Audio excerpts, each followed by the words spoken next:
was sitting alone in my apartment when my phone buzzed. "Come home this weekend. It's important." I stared at my mother's message for a long time. I typed back, "What happened?" She replied almost instantly, "Just come. Don't ask questions." I frowned. "You're scaring me, Mom." I said, "Come home." That was it. No explanation. No warmth. Just pressure. I leaned back in my chair and whispered to myself, "What now?" I tried calling her. She didn't pick up. I called my wife. "Hey," I said, trying to sound normal. "Mom's acting weird. Did she call you?" There was a pause. "No. Why?" "She wants me home. Urgently." "Oh," she said softly. "Then you should go." Something about her tone felt off. "You're not coming with me." "I can't. I have plans." "With who?" "It's just something personal," she replied quickly. "Don't overthink it." I forced a laugh. "Yeah, right. I won't." But I already was. The next day I drove home. The whole way, my chest felt tight, like something was waiting for me. When I reached the house, I slowed down.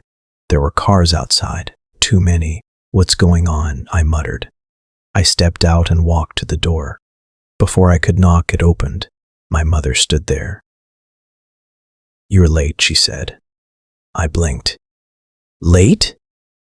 "You didn't even tell me what this is about. Just come inside." I walked in slowly. The house looked different.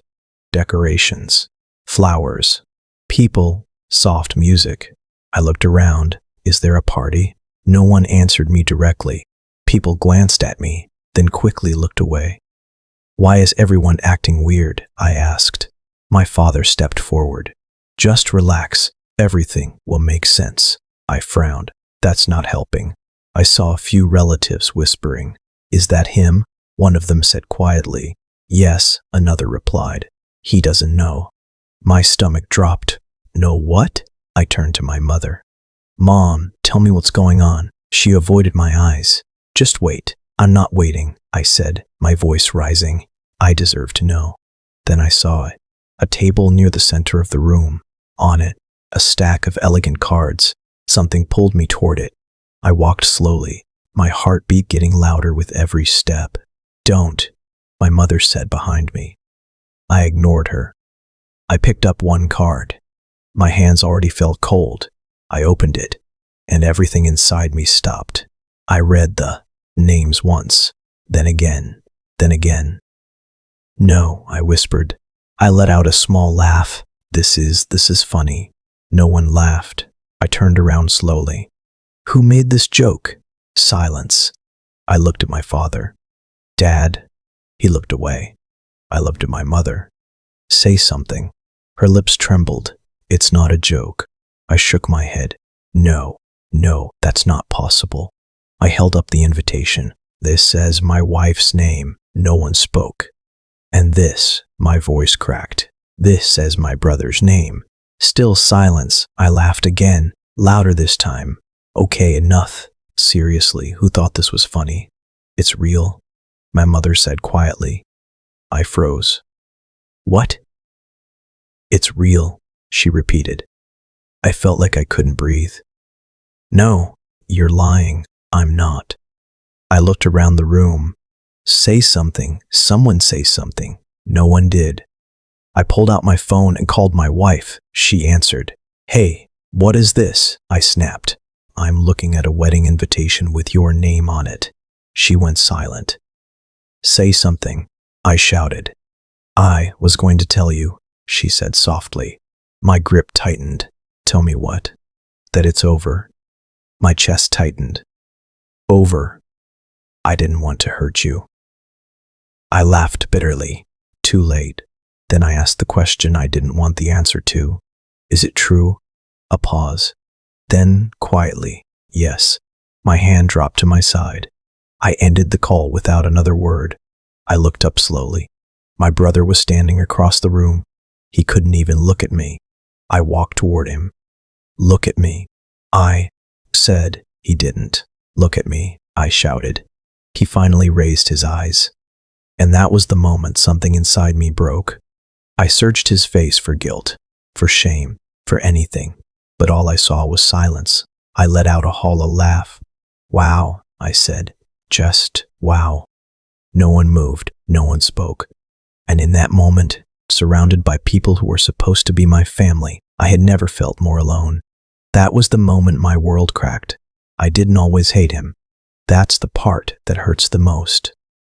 I found him outside the store. I told my parents that day, he has nowhere to go. My mother frowned. That's not our responsibility. It should be, I said. Just look at him. He stood behind me, quiet, eyes down, clothes worn out. My father crossed his arms. What's your name, Ian? He said softly. Where are your parents? My father asked. My mother asked. He hesitated. I don't have anyone. I stepped closer. Please, just for a few days. My mother sighed. We don't know him. I do, I said quickly, even though I didn't. He's not a bad person. Ian looked at me then, really looked at me. I smiled at him. You're not, right? He shook his head. No, that was enough for me. See, I said. Let him stay. My father exchanged a look with my mother. Then he nodded slightly. Fine, a few days. I turned to Ian and grinned. You're staying. Thank you, he said, almost like he didn't believe it. That was the beginning. A few days turned into weeks. Weeks turned into years. Try this, I said one morning, tossing him one of my shirts. He caught it. This is new. It's yours. So now it's yours, I replied. He hesitated. You don't have to do that. I know, I said. I want to.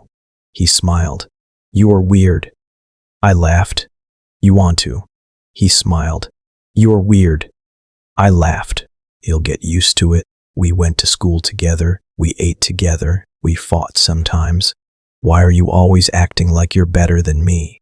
He snapped once. I blinked. What?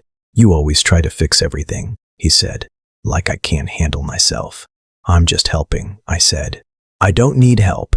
Okay, I raised my hands. Then I won't. He looked away. Whatever. Later that night, he knocked on my door. Hey, he said quietly. Yeah? I didn't mean that. I shrugged. It's fine. No, he said. It's not. It's not. I don't like feeling weak. I nodded slowly. You're not weak. He looked at me. You really think that? Yeah, I said. You just need time. He exhaled. Thanks. That was how it always went. He would push me away, then come back, and I would always be there. Take this, I said one day, handing him money. He frowned. What's this for? Your school trip. I can't take that. Why not? Because it's yours. I smiled.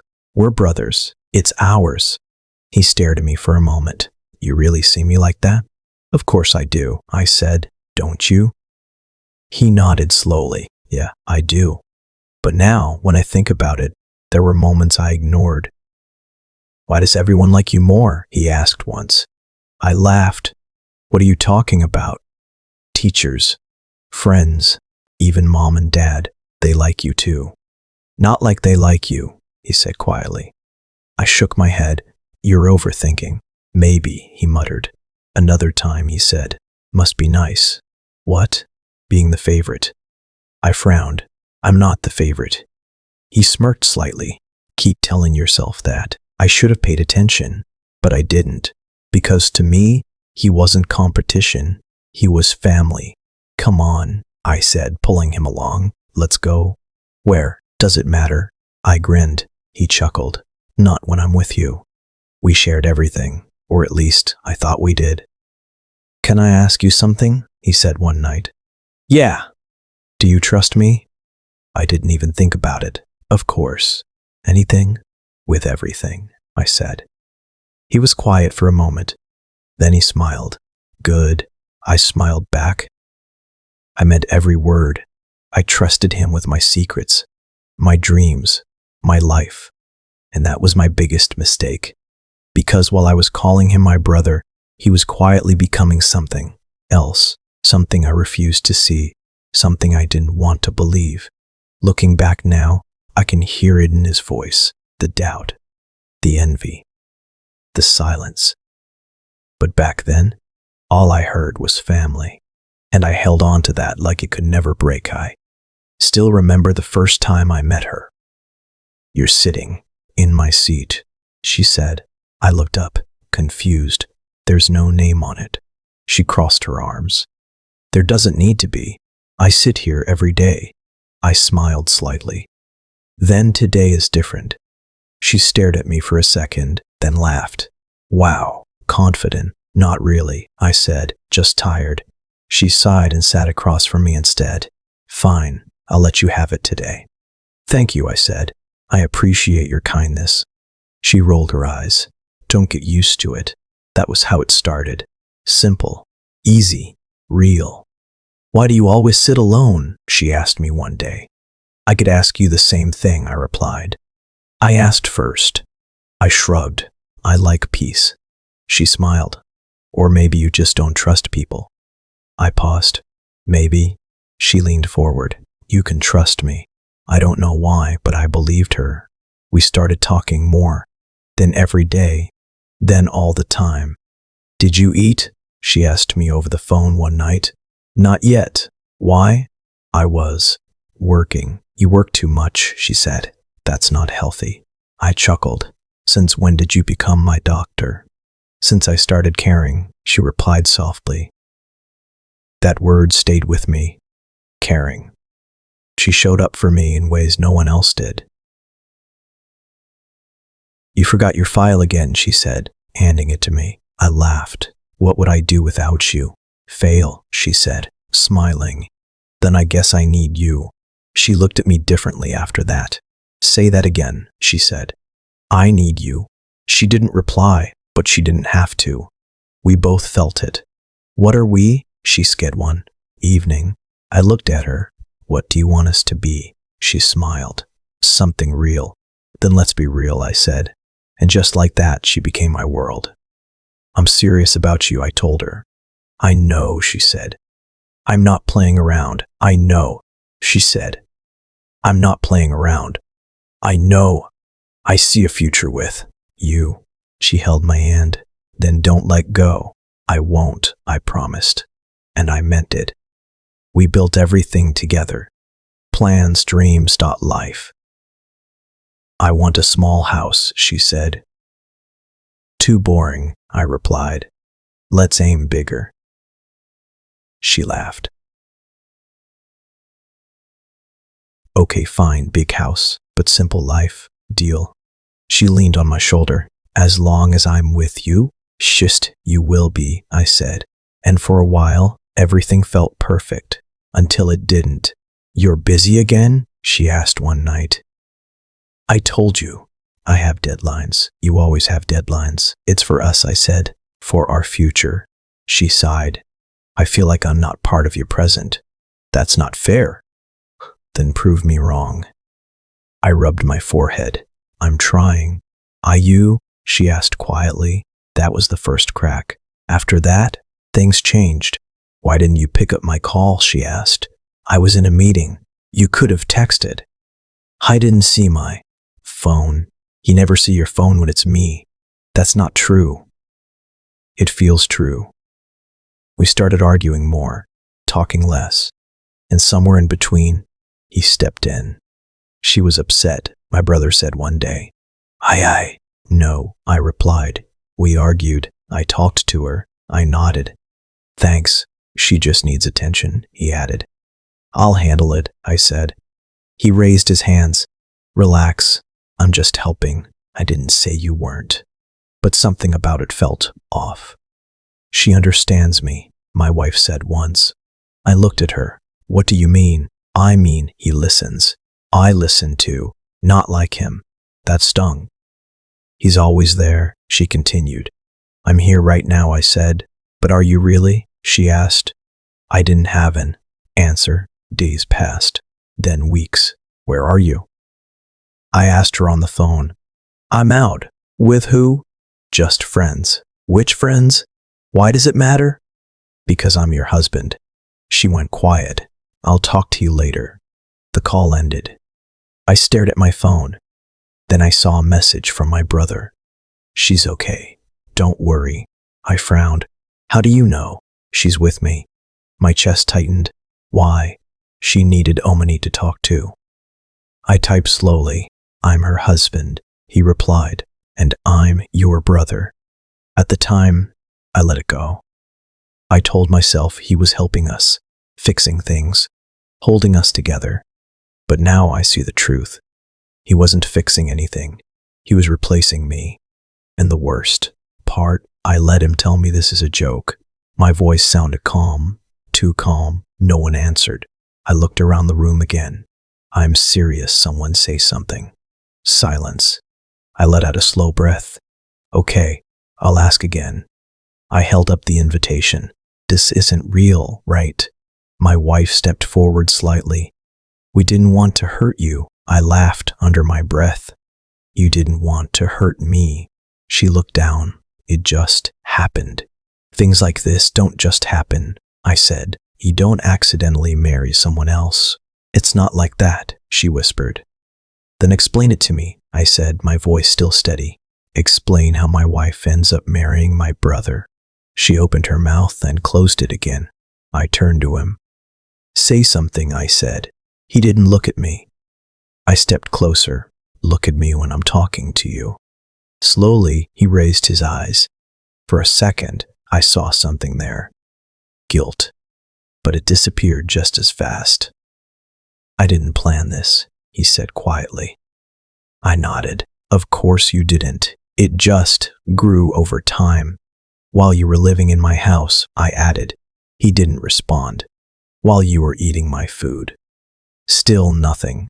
While I trusted you, I said. I never asked you to do all that, he muttered. That hit harder than I expected. I tilted my head slightly. You're right, you didn't. I turned away from him and looked at my parents. You knew about this? My mother hesitated. We found out recently. How recently? She didn't answer. How long? I asked again. My father spoke this time. It doesn't matter. I let out a quiet laugh. It matters to me. It's already happened, he said. There's no point in going back. No point? I repeated. My mother stepped forward. We just want what's best for everyone. For everyone, I said. Or for them. They care about each other, she said. And I don't matter? I asked. That's not what I said. It sounds exactly like what you said. My wife looked up at me. You were never around. I blinked. What? You were always busy, she continued. Work, meetings, stress. I felt alone. So you replaced me? I asked. I didn't plan to, she said. He was just there when I needed someone. I nodded slowly. Of course he was. My brother finally spoke again. I didn't mean to hurt you. I looked at him. But you did. I know. And you're still doing it. He swallowed but said nothing. I turned back to my wife. Did you ever think about telling me? She hesitated. I was going to. When? I asked. After the wedding? No. Then when? I pressed. She didn't answer. I exhaled slowly. You know what's funny? No one spoke. I would have understood if you were unhappy, I said. I would have listened. I would have tried.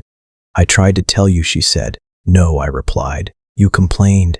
You didn't communicate. That's not fair. What's not fair, I said, is finding out my marriage is over through a wedding invitation. The room went quiet again. I looked at each of them. My parents, my brother, my wife, people I trusted more than anyone. And now, strangers. So this is it, I asked. This is how it ends? My father nodded slightly. It's better this way. For who? I asked. For everyone, he said. I smiled faintly. Not for me. No one argued with that. I looked at my brother one last time. Do you love her? He hesitated, then nodded. Yes. I turned to my wife. Do you love him? Tears filled her eyes. Yes, that was it. No anger, no shouting, just confirmation. I nodded slowly. Okay. They all looked at me like they were waiting for something. For a reaction, for anger, for pain. But I felt nothing, just emptiness. I think I understand now, I said quietly. My mother stepped closer. We didn't want it to happen like this. But it did, I replied. She reached out, but I stepped back. Don't, I said. Her hand froze in the air. I don't need comfort, I added. I looked around the room one last time, at the decorations, at the people, at the life that was no longer mine. Then I placed the invitation back on the table, carefully, like it still meant something. I hope it's worth it, I said. No one responded. I turned toward the door. Wait, my wife said. I stopped but didn't turn around. I'm sorry, she whispered. I closed my eyes for a second. Then I said, I know. And I walked out. No shouting, no drama, just silence. Each step felt heavy, but also distant, like I wasn't fully there anymore. I got into my car and sat there. My hands rested on the steering wheel. I didn't start the engine. I didn't move. I just sat there, staring ahead, trying to feel something, anything. But there was nothing. No anger, no tears, no pain, just numbness. And that was the moment I realized I had lost everything. I don't remember how many days passed after that. Maybe 3, maybe 10. It all felt the same. I sat on my couch, staring at my phone. No messages, no calls, nothing. I laughed quietly. So this is what silence feels like. I picked up my phone and opened my chat with her. My thumb hovered over the screen. What would I even say? I muttered. I locked the phone and threw it aside. Pathetic, I whispered to myself. The room felt heavy, too quiet, too empty. I stood up and walked to the mirror. I barely recognized the person staring back at me. You look terrible, I said. No, response, I smirked. Yeah, makes sense. My phone buzzed suddenly. I froze. For a second, I thought it was her. I rushed to check. Unknown number, I answered anyway. Hello. Hey, it's me. I paused. Who? Rizwan. I frowned slightly. Rizwan? Yeah, man. From college. Oh, I said slowly. Yeah, it's been a while. Howard happened, he said carefully. Of course you did, I replied. People talk, he added. Yeah, they always do. There was a short silence. You okay? He asked. I let out a small laugh. Do I sound okay? No, he admitted. Then there's your answer. He hesitated. You want to meet? Why? To talk. I'm already talking, I said. That's not the same. I leaned against the wall. It's enough. Come on, he said. You can't stay locked up forever. Watch me.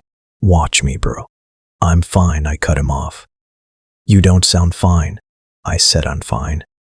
He sighed. All right, but if you need anything, I won't, I said.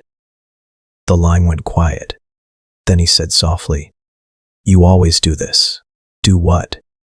Push people away. I closed my eyes. Not now. He think being alone will fix this? No, I said, but people didn't fix it either. He didn't reply. I'll call you later, I added quickly, even though I knew I wouldn't. Yeah, sure, he said. The call ended. I stared at my phone again. Then I turned it off completely. No distractions, I whispered. Days passed. Or maybe it was weeks. I stopped, keeping track. My boss called me one morning. Where have you been? He asked. At home. You've missed multiple deadlines. I know. That's not acceptable. I know. There was a pause. Do you even care? I looked around my empty apartment. Not really. He exhaled sharply. Then we're done. I didn't react. Okay? He repeated. What do you want me to say? I asked. I expected more from you. So did I replied. He went silent for a second. Then he said, "Take care of yourself." The call ended. I placed the phone down slowly. "Well," I muttered, "that's one less problem." But it wasn't. Bills started piling up. Notifications kept coming. Payment reminders, warnings, final notices. I ignored them all. "Not today," I said every time. But not today kept turning into too late. One night, I sat on the floor, surrounded by unopened letters. I picked one up and read it, then another, then another. I laughed softly. This is actually impressive. I leaned back against the wall. "How did it get this bad?" I asked out loud. No one answered. I closed my eyes, and the memories came back. Her voice, his face, that room, that invitation. Was I really that easy to replace? I whispered. The question echoed in my head. Again, and again, and again. I grabbed my phone and turned it on. My contacts appeared. I scrolled down. Mom, I stopped. My thumb hovered over her name. "She's still my mother," I said quietly. I pressed call. The phone rang once, twice, 3 times. I tightened my grip. "Just pick up," I whispered. 4 times, 5. Then I ended the call. I stared at the screen. "No," I said, shaking my head. "Not like this." I dropped the phone beside me. "I'm not begging," I added. Silence filled the room again. I looked around. Same walls, same emptiness, same loneliness. And that's when it hit me. No one was coming. Not her, not him, not my parents, not anyone. I laughed quietly. "Of course," I said. "Why would they?" I pushed myself up slowly. "This is on me," I whispered. "No one else." I walked to the mirror again. "You did this," I said, pointing at my reflection. "You trusted the wrong people. You ignored the signs. You gave everything and got nothing back." I took a deep breath. "But you're still here." My reflection didn't respond, but I didn't need it to. Because for the first time since everything fell apart, I understood something clearly. No one was coming to save me. And if I wanted to survive this, I had to do it. Myself, I didn't wake up strong. I woke up tired, hungry, restless. I stood in my kitchen, staring at an empty fridge. "Well, this is new," I muttered. My phone buzzed. Unknown number again. I almost ignored it, but something made me answer. "Hello? Are you still looking for work?" A deep voice asked. I frowned. "Who is this?" "Someone who saw your old profile," he said. "You applied months ago." "I did," I replied. "I don't remember where." "Small firm. Consulting. We need someone." I leaned against the counter. "Why me?" "Because you sound like you have nothing left to lose." I let out a quiet laugh. That obvious? Yes. There was a pause. "You interested?" he asked. I looked around my apartment. Bills, silence, emptiness. "Yeah," I said. "I am." "Good," he replied. "Be here tomorrow. Don't be late." The call ended. I stared at my phone. "Tomorrow," I whispered. The next morning, I stood outside a small office building. "This is it?" I said under my breath. I walked in. An older man sat behind a desk. He looked up. "You're late." I blinked. "It's 900. You were supposed to be here at 8:45. I paused. "No one told me that." He leaned back. "That's the first mistake. Waiting to be told everything." I frowned. "So I already failed?" He studied me for a moment. Then he said, "Sit." I sat. "What happened to you?" he asked. I stiffened. "What do you mean?" "You look like someone who lost a war," he said. I let out a breath. "Something like that." "Family?" he asked. I nodded. "Woman?" I nodded again. "Money?" "Yeah." He leaned forward.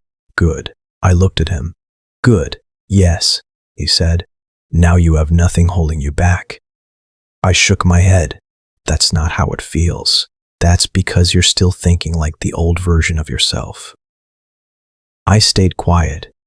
Then he said the words that hit me harder than anything else. You didn't lose them. I frowned. What? You built your life around people who never deserved it. I felt something shift inside me. What does that even mean? I asked. It means you made them your center, he said. Your identity, your purpose. I looked down. And when they left, he continued, you collapsed because you had nothing else. I clenched my fists. I loved them.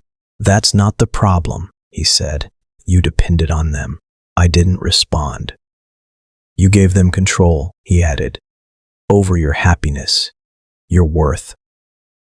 I swallowed hard. And now you're blaming them for using it. I looked up at him. So this is my fault. It's your responsibility, he said calmly. I leaned back in my chair. Silence filled the room. Then I said quietly, so what now? He smiled slightly. Now you rebuild. How? Start small, he said. Show up. Do the work. Stop feeling sorry for yourself. I let out a breath. That's it? That's it. I nodded slowly. Can you do that? He asked. I thought for a moment. Then I said, yeah. Good, he replied. Then you start today, and just like that it began. The first few days were rough.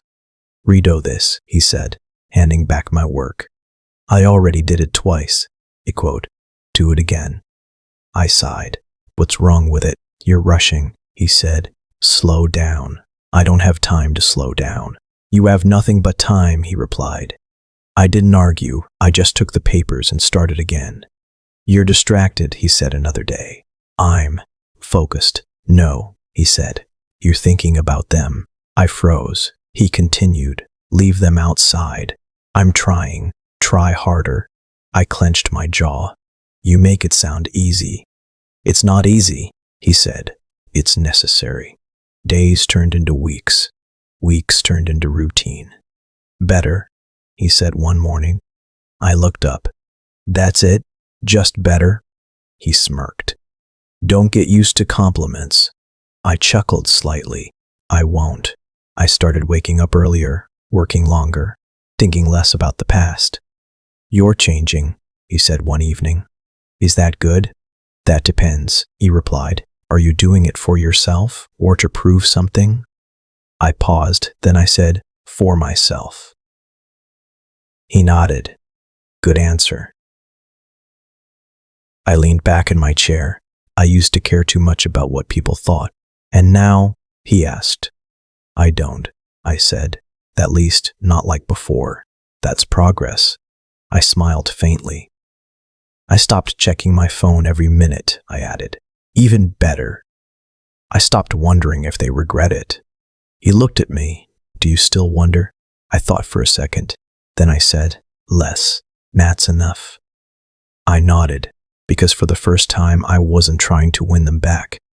I wasn't trying to prove anything. I was just building something new, piece by piece, day by day. And slowly, I stopped chasing validation and started choosing my self-sign here. I looked down at the document. Are you sure about this? I asked. My colleague smiled. You're still asking that? I picked up the pen. I just like hearing it one more time. You're ready, he said. More than ready. I signed it. There, I said, sliding the paper back. Done. He nodded. Congratulations. I leaned back in my chair. Feels strange. Good strange or bad strange? Good, I said. Just not what I expected my life to look like. He laughed. No one's life goes the way they expect. Yeah, I said quietly. I've noticed. His name was Samir. We met through work.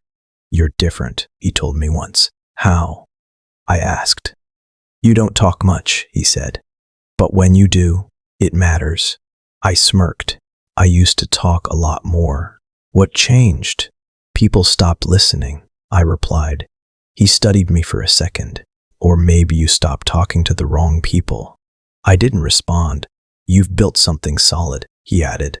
You should be proud. I am, I said. I just don't show it. You don't show much of anything. That's intentional. He laughed. Fair enough. Work became my focus, not as an escape, but as something real. Your numbers are strong, Samir said, looking at the screen.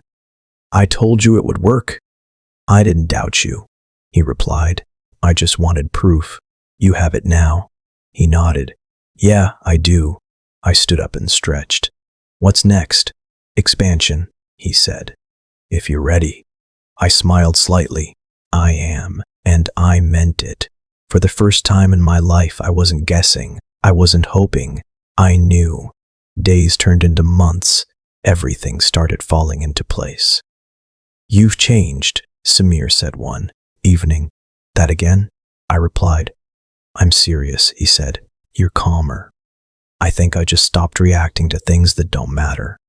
Like what? I thought for a moment. People, I said. He raised an eyebrow. That sounds dangerous. It's not, I replied. It's peaceful. My phone buzzed on the table. Samir glanced at it. You're not going to check that? I shook my head. Later, you used to check every notification. Not anymore. Why? Because if it's important, I said, they'll call. He nodded slowly. And if they don't, then it wasn't important. I picked up the phone and looked at the screen. Unknown number. I stared at it for a second, then put it back down. You're not curious? He asked. No. Not. Even a little? I shook my head. Curiosity used to cost me too much. He smiled slightly. I like this version of you. So do I. Later that night, I checked my messages. One stood out. Rizwan. Hey, you heard about them? I stared at the message, then I replied, no. What happened? They're not doing well, he wrote back. Your brother's business is failing. I leaned back in my chair, and I typed. And your wife, she's been asking about you. I paused. Why? I asked. I don't know, he replied. Maybe regret. I stared at the screen for a long moment. Then I typed, people regret things when it's too late. Rizwan replied, so you don't care? I thought about it. Then I answered honestly. I used to. And now I don't feel anything. He sent a typing indicator, then stopped. Man, you've really changed, he finally said. Yeah, I replied. I had to. I put my phone down, no anger, no satisfaction. Just distance. The next day, Samir walked into my office. You look different, he said. In a good way? In a focused way? He replied. I got some news last night. Good or bad? Old, I said. Just old. He leaned against the desk. You want to talk about it? No. Not even a little? I shook my head. It doesn't affect me anymore. He nodded slowly. That's power. I looked at him. You think so? Yeah, he said. Most people never get there. I sat back in my chair. I spent so much time trying to control things I couldn't, I said. And now I control what I can, which is myself. He smiled. That's all you need. I nodded. Because for the first time, I believed it. Later that evening, I stood by the window, looking out at the city, lights everywhere, movement, life. I took a deep breath. This is mine, I whispered. Not the pain, not the past. This, the growth, the strength, the control. My phone buzzed again. Same, unknown number. I picked it up this time, then declined the call. Not today, I said quietly. Maybe not ever, because whatever was waiting on the other side of that call, it didn't belong to me anymore, and for the first time in my life, I felt completely in control. I didn't stay to watch what happened next. I just walked. Behind me, I could hear voices rising. Wait, what is all this? Someone asked. Is this true? Another voice followed. I kept moving. Hey, someone explain this, a guest demanded. I reached the exit, but before I could step outside, I heard him. Please, don't go. I stopped. I didn't turn around immediately. His voice sounded different now, not confident, not controlled, desperate. "Please," he said again. "We can fix this." I slowly turned. He was standing a few feet away now, his face tense, eyes wide. "Fix what?" I asked. "This, everything," he said quickly. "We'll talk to them. We'll explain. We can make it right." I shook my head. "No." He stepped closer. "You don't understand what this will do." "I do," I said calmly. He lowered his voice. "My reputation, my business, everything I built." I nodded slightly. "Now you know how it feels." His expression hardened for a second, then cracked again. "Please," he said, his voice dropping. "I made mistakes, but don't ruin me like this." I looked at him for a long moment, not angry, not emotional, just clear. "I didn't ruin you," I said. He frowned. "Then what do you call this?" I pointed slightly back toward the hall. "That." He looked confused. "What?" "You did that?" I said. "Not me." He shook his head. "I didn't force anything. You made choices," I cut in. "Every single step." He tried to speak again, but I continued. "You chose to lie. You chose to hide things. You chose to use my name." His voice trembled. "I didn't think it would go this far." "You didn't think at all." Silence settled between us. From inside, I could hear more commotion now. Voices overlapping. Questions. Shock. "What happens to the wedding?" someone shouted. I looked past him, then back at his face. "Everything is collapsing," he whispered. I nodded. "Yes." He swallowed hard. "And you're just okay with that?" I answered honestly. "I didn't cause it." His eyes filled with frustration. "You exposed it." "I showed the truth," I replied. He stepped back slightly, shaking his head. "So this is revenge?" I met his eyes. "No." "Then what is it?" he asked. I paused for a moment. "Consequences." He looked down, his shoulders dropping. "My parents," he muttered. "They'll deal with it," I said. "My wife," he added quietly. "She made her choice," I replied. He clenched his jaw. "So that's it? You just walk away?" I didn't answer right away. Then I said, "I already did." He looked at me, searching for something: anger, regret, anything he could hold on to. But I gave him nothing. No yelling, no insults, no satisfaction, just calm. "I'm not your enemy," I said. He let out a bitter laugh. "Doesn't feel like it." I shook my head. "I was your brother." That hit him. He didn't respond. I took a step back. "You still have time to face what you've done," I added. He looked up slightly. "And if I can't fix it, then you live with it," I said. Silence returned. Heavy, final. I turned away from him for the last time. No hesitation. No second thoughts. As I stepped outside, the noise behind me grew louder. But I didn't look back. Because for once I didn't need to. Everything that needed to happen was already in motion. And I didn't have to do anything else. Karma didn't need my help. I stood alone outside, the noise from the venue fading behind me. For a moment, I just breathed. "Funny," I said quietly to myself. "I used to think I couldn't live without them." I pulled out my phone and sat on a nearby bench. Rizwan called me almost immediately. "You okay?" he asked. I looked up at the sky. "Yeah, I am, really," he replied, "because that didn't look easy." "It wasn't," I said, "but it's over." There was a pause. "What happened inside?" he asked. I told the truth, I said. And that was enough. He let out a slow breath. "So what now?" I leaned back slightly. "Now I move forward." "You're not angry?" I thought about it for a second. "No," I said. "I used to be, but holding on to that doesn't help me anymore." "That's different," he said. "I know." Another pause followed. "You sound lighter," he added. I smiled faintly. "I feel lighter." After the call ended, I sat there for a while longer. My phone buzzed again. Messages, notifications, unknown numbers. I didn't open them. Not this time. I locked the screen and placed the phone beside me. I thought losing them would destroy me, I said softly. I looked straight ahead, but it saved me. I stood up slowly. The past felt far away now, not erased, just distant. I adjusted my sleeves and took a step forward. I wasn't the same man anymore. I didn't need their approval.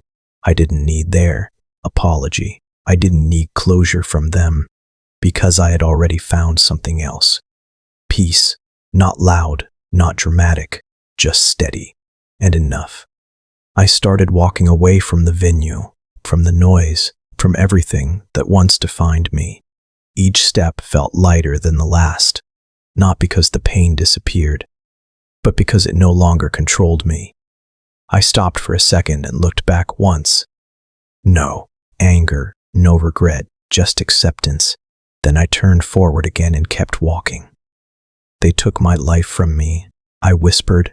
My voice stayed calm. So I built one they could never touch.